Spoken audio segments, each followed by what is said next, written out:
부족함 없이 완전하십시오. 부족함 없이 완전하십시오. 라는 제목으로 주신 말씀을 나눌 수 있도록 하겠습니다. 야고보서는 신약의 잠언이라고 칭할 만큼 신앙인의 실천에 있어서 매우 소중한 교훈을 한 절 한 절마다 담고 있는 것을 알 수가 있습니다. 이번 주 함께 읽으셨던 부분뿐 아니라 여러분 어떤 절 한 절이라도 한번 떼서 읽어보십시오. 그 한 절 한 절의 가치가 매우 무게가 있는 지혜로운 말씀이 된다는 점에서 야고보서의 느낌은 매우 그동안 읽었던 다른 성경과 다른 느낌이라는 것입니다. 여러분 익숙한 말씀들이 야고보서를 읽어가기 시작하면서부터 만나시게 될 겁니다. 부는 자기가 낮아지게 된 것을 자랑하십시오. 부자는 풀의 꽃과 같이 사라지게 될 것입니다. 라는 교훈. 욕심이 잉태하면 죄를 낳고 죄가 자라면 죽음을 낳습니다. 익숙하시죠? 말씀을 행하는 사람이 되십시오. 그저 듣기만 하여 자신을 속이는 사람이 되지 마십시오. 하나님 보시기에 깨끗하고 흠이 없는 경건은 고난을 겪고 있는 고아들과 과부들을 돌보아주며 자기를 지켜서 새 속에 물들지 않는 것입니다. 이런 한 절 한 절 말씀들이 그 한 절만 떼어놓고만 보아도 신앙인들에게 매우 지혜로움을 가져다 줄 수 있는 소중한 깨달음이 있는 말씀입니다. 특별히 야고보서는 행함이 있는 믿음에 대해서 강조하는 말씀들이 많이 기록되어 있는 책이라고 여러분 알고 계시죠? 이 야고보서는 그 형식이 편지글이에요. 여러분 편지글 중에 최근에 우리가 묵상했던 바울의 서신서 한 편을 기억하십니까? 갈라디아서였죠. 우리가 생각해야 하는 점은 이 편지를 주고받는 사람들의 상황이 어떤가 먼저 살필 때 이 글을 풍성하게 묵상할 수가 있어요. 상황을 염두하지 않고 여러분 글을 읽으면 마치 상황을 조금 배제한 채 그 구약의 잠언의 한 절 한 절 읽듯이 그냥 교훈집, 격언집 정도로 아주 적게만 그 유익을 누릴 가능성이 있어요. 우리 풍성하게 말씀을 누리고 싶죠. 다행히도 시편이나 잠언같이 그 상황이 어떠한가 구체적으로 확실하게 알 수 없는 것과 달리 편지글은 그 편지를 주고받는 상황이 조금은 드러납니다. 가장 구체적으로는요, 이 편지글을 시작할 때 어떤 내용이 등장해요? 편지를 보내는 사람과 편지를 받는 사람이 기록되어 있죠. 그래서 1절의 말씀에 보면 하나님과 주 예수 그리스도의 종인 야고보가 세계에 흩어져 사는 12지파에게 문안을 한다는 말씀으로 이 편지글이 시작해요. 보내는 사람은 야고보이며 받는 사람은 좀 모호하게 기록되어 있어요. 전 세계에 흩어져 살고 있는 12지파에게 문안한다 라고 기록이 되어 있죠. 흩어져 사는 유대인 그리스도인들에게 보내진 글이라고 볼 수 있어요. 흩어져 살고 있는 유대인 그리스도인들에게 성경에 기록될 만큼 권위가 있는 서신을 보낼 수 있는 야고보는 누가 있을까? 여러분 그 정도 권위를 갖고 있는 야고보는요. 또 그리고 성경 속에서 특징 있게 활동하였던 야고보는 크게 두 사람을 꼽을 수 있는데 첫 번째는 세베대의 아들 야고보, 그죠? 요한과 형제되었던 야고보입니다. 베드로, 야고보, 요한 이렇게 예수님이 가깝게 데리고 다녔던 세 제자를 기억하십니까? 네, 기억합니다. 그 야고보와 그리고 한 사람의 야고보는요.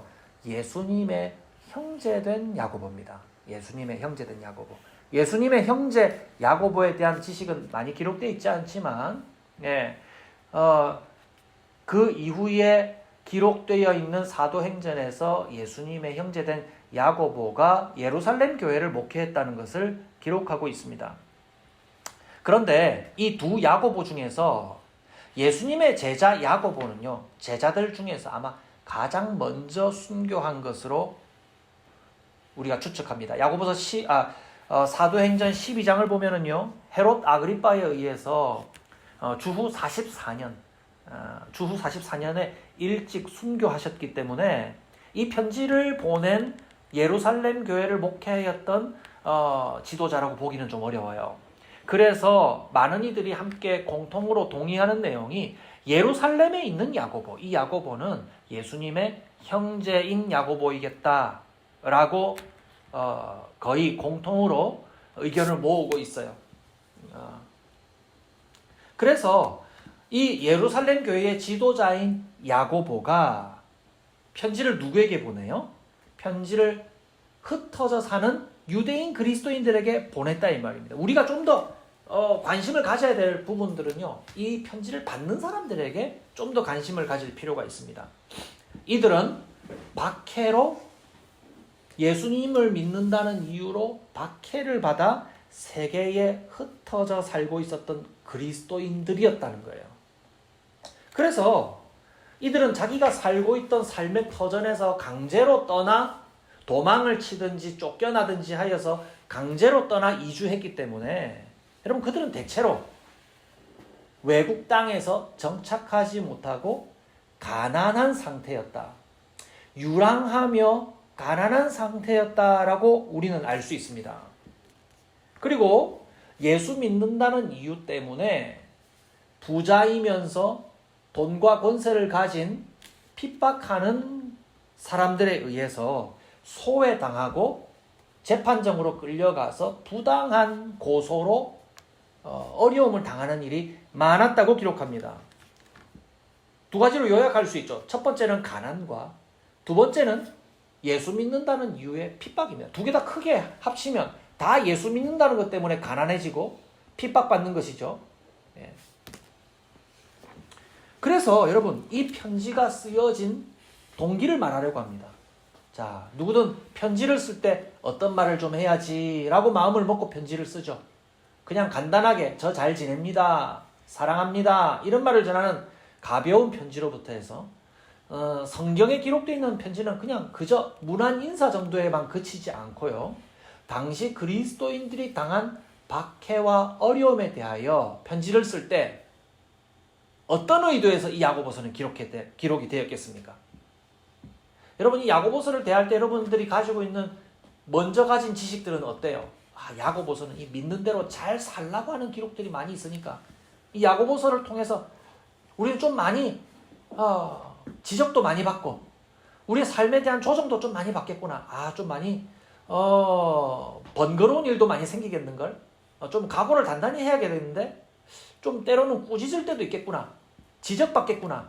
이런 생각을 할 수도 있겠지만, 이 글을 쓰는 야고보의 우선된 관심, 주된 관심은 가르치고 꾸짖기 위함보다는 위로하고 소망을 주기 위한 목회자적인 관심이 더 많은 책이다라는 것을 말씀드리고자 합니다.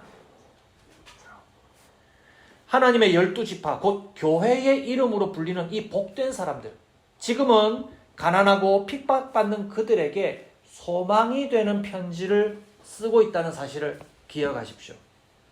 그래서 오늘부터 우리가 이번 주에 함께 읽기 시작하셨던 이 야고보서를 대할 때, 여러분, 이 야고보서 말씀을 통해서 소망과 위로를 얻기 위해서, 위로와 소망을 얻기 위해서 이 글을 읽으라, 이 말씀입니다. 나는 잘하고 있나 못하고 있나 각오 단단히 해야 되겠는걸. 물론 그런 마음도 조금 필요하죠.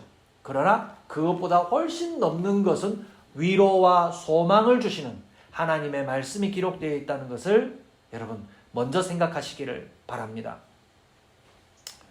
온갖 세상의 걱정으로 어지럽혀져 있어서 우리의 마음과 생각이 많이들 지쳐있고 또 왜곡된 판단으로 우리의 삶을 힘들게 이끌고 가고 있는 우리의 삶이 위로와 소망을 주시는 하나님의 말씀으로 큰 위로를 얻고 또 우리의 삶도 또한 고침받는 은혜가 있으시기를 바랍니다. 자, 야고보서는 이 편지 받는 사람들의 어려움에 대한 문제를 주저앉고 말합니다. 보통 서신서는요, 인사말하고, 인사말이 아니라 누가 누구에게 이 편지를 보냅니다라는 내용을 얘기하고 난 다음에 인사말과 함께 하나님의 이름을 찬송해요. 뭐 높여드리기도 하고 찬송도 드리고 이렇게 해요. 그런데 이 야고보서의 특징은 뭐냐면 단도직입적으로 바로 1장 2절부터 이 야고보가 편지를 보내는 이 사람들의 어려운 현실을 바로 말하기 시작해요. 바로 말하기 시작해요. 그래서 2절 말씀을 보시면 나의 형제 자매 여러분, 여러 가지 시험에 빠질 때에 그것을 더할 나위 없는 기쁨으로 생각하십시오. 여러분은 믿음의 시련이 인내를 낳는다는 것을 알고 있습니다. 여러분은 인내력을 충분히 발휘하여 조금도 부족함 없이 완전하고 성숙한 사람이 되십시오. 라고 얘기하고 있습니다. 그들이 먼저 시험에 빠질 수 있다. 시험에 빠지는 형편 가운데 있다는 것을 말하고 있죠. 여러분 알고 있는 지식을 한번 끄집어내 볼까요? 시험은 크게 두 가지를 말해요. 예, 똑같이 성경에서도 시험, 우리말 번역으로도 시험이라고 되어 있고요. 성경의 원어인 그리스어도 똑같이 한 단어를 가지고 두 가지 의미를 포함하고 있는데, 첫 번째 시험은 그리스도인들이 빠져서는 안 되는 시험. 빠져서는 안 되는 시험. 이런 권면이 있죠. 돈을 사랑하는 것이 일만하게 뿌리가 됩니다. 여러분, 돈을 사랑하는 시험에 빠지지 마십시오. 여러분, 이 시험은 빠지면 되는 시험, 빠지면 안 되는 시험. 빠지면 안 되는 시험. 이 시험에 별명을 붙이면, 다른 이름을 붙이면 유혹이라고 말할 수 있어요. 유혹에는 빠지면 안 되죠. 두 번째는요, 우리가 겪어야 하는 시험. 겪어야 하는 시험. 오늘 본문에 기록되어 있는 겪어내어서 더 완전함에 이를 수 있는 시험을 말합니다. 고등학생은 시험을 자주 치죠. 그 시험은 빠지면 안 되는 시험이 아니라 겪어야 하는 시험. 그 시험을 준비하고 보고 난 다음에 그 사람의 상태는 그 경험이 주는 넉넉함과 또 그 시험을 통과하기 위해서 준비해서 그 사람은 더 완전한 수준에 이르러 있겠죠. 그러한 겪어내어야 하는 시험 두 가지가 있단 말입니다. 영어로 표현하면 테스트가 되겠죠. 테스트.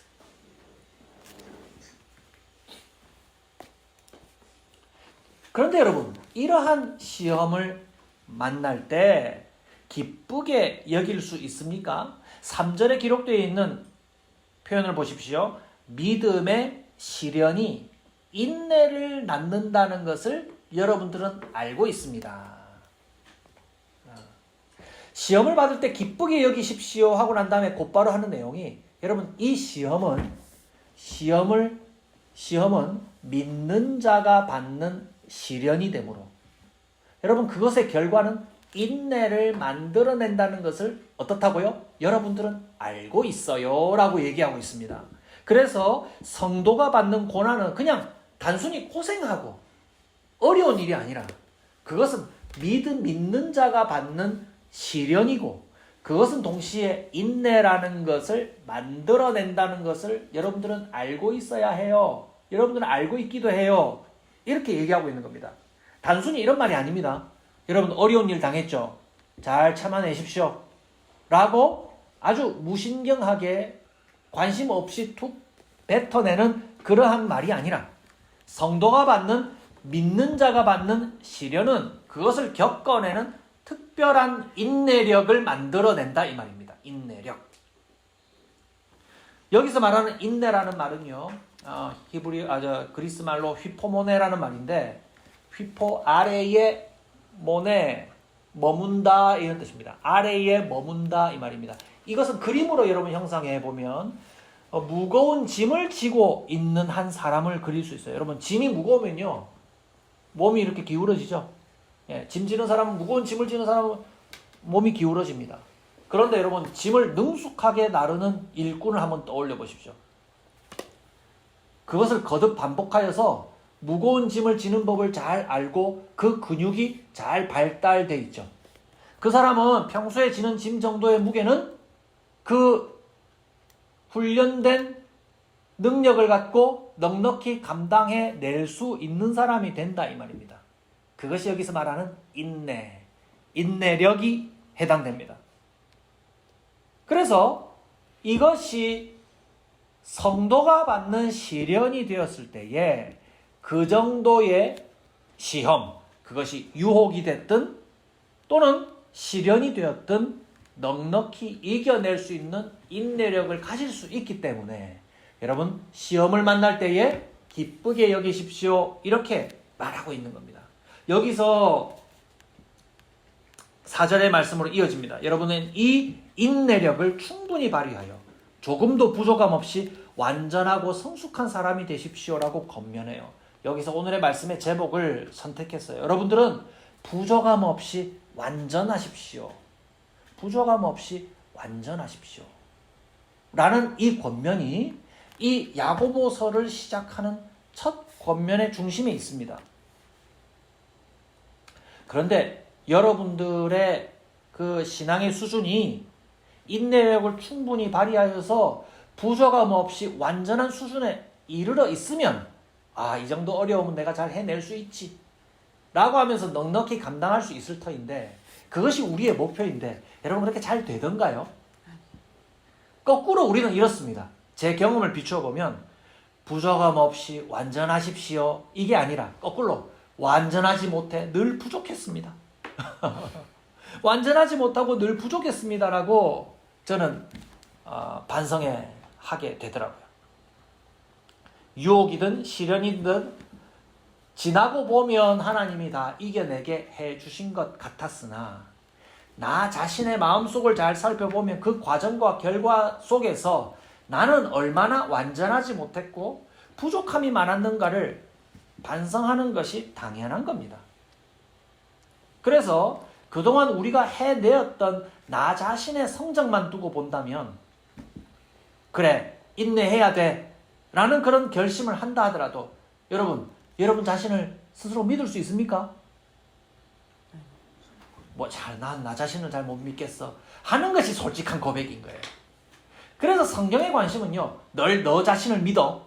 넌 해낼 수 있어. 너 자신을 믿어. 이건 성경의 메시지가 아니에요. 너 자신을 긍정해. 너는 할 수 있어. 이것은 성경의 메시지가 아니야. 나 자신은 안 되더라고. 나는 완전하지 못해. 늘 부족한 점수밖에 안 되더라고. 이것이 성경이 바라보는 성도의 오늘의 마땅한 태도라고 하는 거예요. 그러면 이러한 관심을 가져보면서 5절 말씀을 한번 읽어보시기 바랍니다. 여러분 가운데 누구든지 지혜가 부족하거든 모든 사람에게 아낌없이 주시고 나무라지 않으시는 하나님께 구하십시오. 그리하면 받을 것입니다. 하나님께서 성경에 감동하여 기록하신 내용들의 서술은요 매우 간단해요. 예수님은 우리에게 가르쳐 주신 것도 그렇잖아요. 구하라. 그리하면 주실 것이다. 우리가 창세기 말씀을 읽었지만 아브라함에게 하나님께서 약속하신 것을 아브라함은 따라갔고 하나님은 그 약속하신 그대로 이루어지셨다. 믿기만 하면 되었다.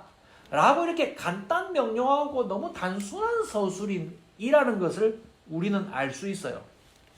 여기서도 말씀하는 내용이 뭐냐면 그분께서는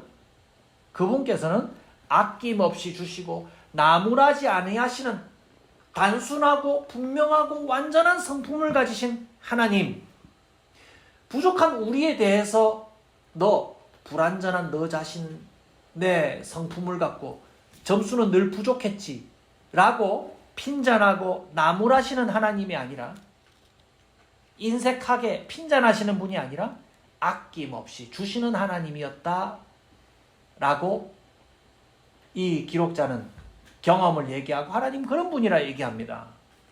여기서 말하는 개역성경에서는 후히 주신다라고 번역된 이 표현은요, 다른 본문에서는요, 다른 성경의 본문에서는 성실함, 진실함, 빠짐없음, 온전함 이런 뜻으로 많이 쓰인 단어예요. 자, 이 대목은 매우 중요합니다. 하나님이 아낌없이 주시는 것, 후히 주신다. 이것은 하나님께 우리가 구하면 하나님이 마치 요술 램프에다가 구하면은 소원이 이루어지는 것처럼 구하는 걸 주시는 이런 의미가 아니라 이 후히 주신다라는 하나님의 일은 하나님의 성실함, 진실함, 앞과 뒤가 다르지 아니하심, 부족함이 없으심, 완전하심, 이러한 하나님의 성품, 한결같음을 표현하는 하나님의 성품을 표현하는 말이라는 것을 알아야 됩니다. 여러분, 제가 지금 이 해설이 왜 중요하냐면 우리가 인내를 가질 때에 나 개인의 부족함에 맡겨져 있는 인내를 의지한다면 실패하기 때문입니다. 여러분, 이 야고보서의 말씀을 묵상해 가면서 우리가 이 말씀을 몰랐기 때문에 실패했습니까? 그렇지 않아요. 그렇게 하라는 거 다 알고 있어요. 참아라는 것 알고 있죠. 믿는 대로 살아라는 것 알고 있죠. 말씀의 내용을 실천하라는 것 알고 있죠. 고아와 가부 돌아보라는 것 알고 있죠. 참된 경건이 무엇인지는 알고 있습니다. 그런데 그 알고 있음에 대한 실천이 나 자신의 완전함이나 나 자신의 인내력을 의지해서는 안 되더라 하는 것을 누구보다도 우리는 잘 알고 있다는 거예요. 그래서 6절에 기록되어 있는 의심하지 말고 믿고 구해야 한다는 것. 의심하는 사람은 바람에 밀려서 출렁이는 바다 물결과 같았다. 이거 누구 얘기하는 것 같아요? 지난 우리의 삶 얘기하는 것 같지 않습니까? 그런 사람은 주님께로부터 아무것도 받을 생각을 하지 마십시오. 아무것도 못 받는다는 말이 아니라 그러한 삶에서는 어떤 열매도 보지 못했다. 자, 8절 말씀 중요한 얘기예요. 그는 두 마음을 품은 사람이요 그의 행동에는 안정이 없습니다. 여러분, 이거 참 대조되잖아요. 앞서 우리가 5절 말씀에서 하나님의 성품이 아낌없이 주시는 하나님의 성품이 성실하심, 완전하심, 앞과 뒤가 다르지 아니하심, 뭔가 처음과 끝이 동일하심이었다면 여기서 흔들리는 사람의 특징은 두 마음을 품는 사람, 시작과 중간과 마침이 다른 사람, 그죠? 그런 사람의 상태와 다르다는 말이에요. 그러면 구하는 대로 응답을 받는 사람의 특징은 의심이 없는 순도 높은 믿음이 있어야만 응답받는다는 것이 아니라 그것보다는 이것보다 앞서 언급한 하나님의 한결같으심, 성실하심, 진실하신 그 온전함, 그 단순함과 다른 태도로는 안 된다라는 것을 강조하고 있는 거예요. 조금 어렵죠? 좀 어렵죠? 조금만 더 집중해 보십시오. 그래서 여기서 표현하는 의심하는 사람의 반대되는 표현은 믿음이 없는 사람이 아니라 여기서 반대되는 표현은 더 가까운 표현은 실수하는 사람이 아니라 거짓말하는 사람. 마음에 품은 것과 실천이 앞과 뒤가 다른, 중심과 실천이 다른 사람. 이 사람을 구체적으로 가장 쉽게 표현하는 방법은 거짓말하는 사람. 말과 행동이 다른 사람. 하나님처럼 단순하게 하지 않으려는 사람. 이런 사람은 두 마음을 품은 사람이고 뭔가 구하는 대로 안 되고 완전하려고 마음을 먹었으나 실패하게 되고 늘 부족하게 되고 구하는 대로 잘 안 되고 바람에 일렁이는 파도와 같이 불완전한 그런 사람이었다 하는 거예요. 하나님께서는 우리를 향해서 진실하게 성실하게 두 마음을 품지 아니하시고 한결같음으로 약속을 이루어 가시려고 하는데 우리는 유혹과 시련 앞에서 마치 바람에 일렁이는 파도와 같이 안정감이 없는 판단과 행동으로 늘 흔들리는 삶을 살아가고 있었다 하는 거예요.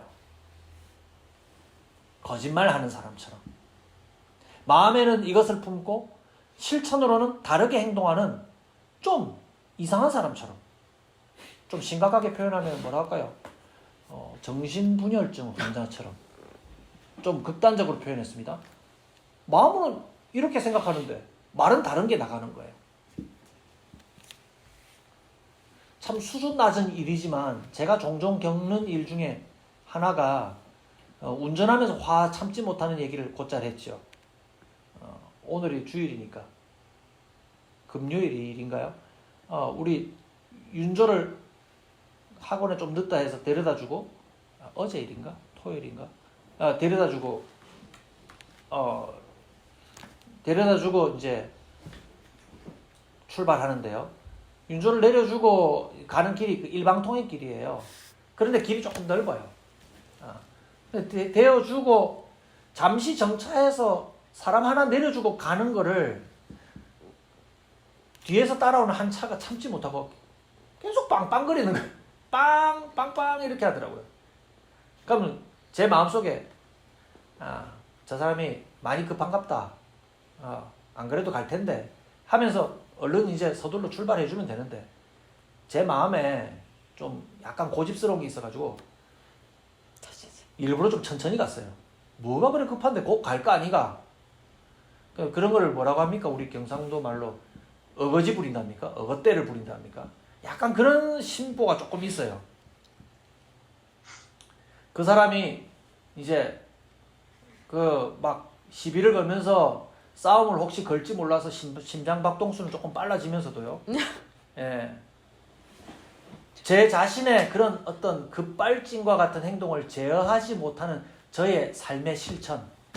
예. 마음속에 품고 믿고 사는 것은 그게 아닌데 실천적으로는 자꾸 거짓스러운 삶으로 내 행동 거지를 포장하고 사는 거예요. 그래야 좀 속이 시원하고. 여러분 이게 뭐가 좀 달라요. 별것도 아닌 것 같은 별것과 같은 아니 이거는 무슨 그 큰 풍랑과 같은 그런 바람도 아닌데 살짝 부는 바람에도 제 마음의 바다는 일렁여가지고요. 그것에 영향을 받는 저의 마음 상태? 여러분들 마음 상태는 어떻습니까? 누가 나를 향해서 말 한마디 뱉은 것 그것이 마음에 하루 종일 상처가 되어가지고 두고 속상한 일이 되거나 누가 내게 좀 서운한 일 행한 것 마음의 상태는 내가 믿는 믿음은 그게 아니고 늘 한결같으신 하나님의 넉넉하심이고 내게 은혜 베푸심인데 내 삶의 실천은 그것과 너무 다르더라 이 말입니다. 내 행동 것이 하나로부터 아주 작은 것 하나로부터 하나님처럼 단순하지 않더라는 거예요. 하나님께서 오늘 야고보서를 여시면서 우리에게 권면을 시작하는 것 시편의 첫 말씀이 복 있는 사람이었던 것처럼 너희들 부족함 없이 완전할 수 있다. 어떻게 하면 하나님의 단순하심 같이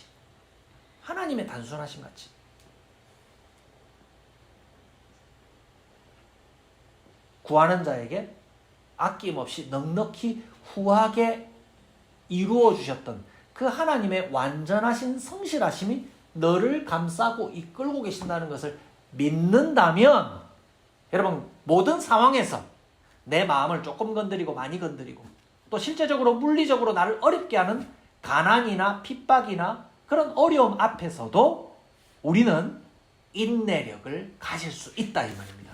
그것이 내게서 나온 인내력입니까? 저는 안 돼요. 하나님의 단순하심을 닮아가는 인내력이라 이 말입니다. 그것이 우리 성도가 발휘할 수 있는 인내력의 비밀이에요.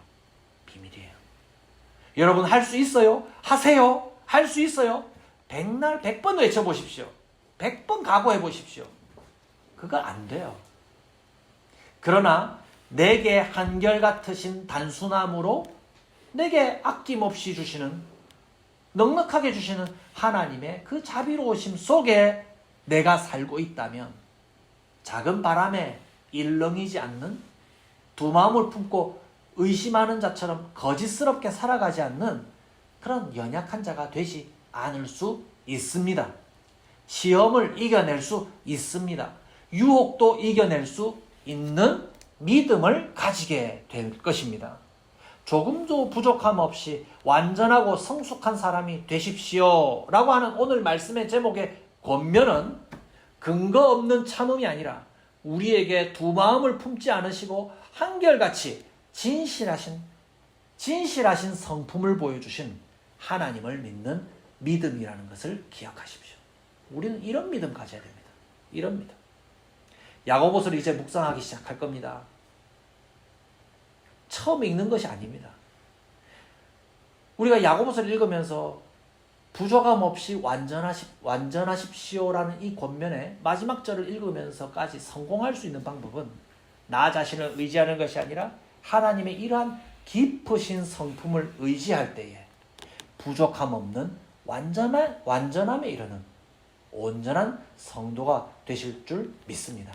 이와 같은 사실을 믿고 야고보서의 묵상의 산책이 행복한 산책이 되길 바랍니다. 매일매일마다 잠언의 경어를 읽는 것 같은 그런 훌륭한 교훈을 읽을 때 나 자신을 자랑하는 것이 아니라 우리에게 늘 아낌없이 후히 주시는 하나님을 자랑하시면서 행복한 묵상을 해 나가시는 저와 여러분들의 시기를 주님의 이름으로 축복합니다.